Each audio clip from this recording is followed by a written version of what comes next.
আমি মাকে খুশি করতে গেলে বউ নারাজ, বউকে খুশি করতে গেলে মা নারাজ। কিন্তু আমি একজন মানুষ, কোন দিকে যাব?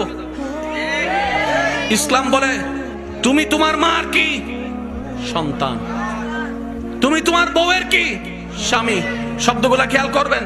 তুমি তোমার মার সন্তান, যার পায়ের নিচে তোমার বেহেশত। তুমি তোমার মায়ের পায়ের নিচে।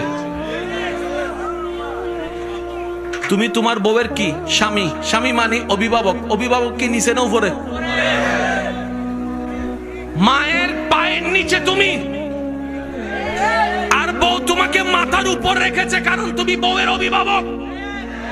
তো উপরওয়ালা তো নিচের ওয়ালার মতো হয় না, নিচের ওয়ালা তো উপরওয়ালার মতো হয় না। এবার সে বলে আমি করব কি?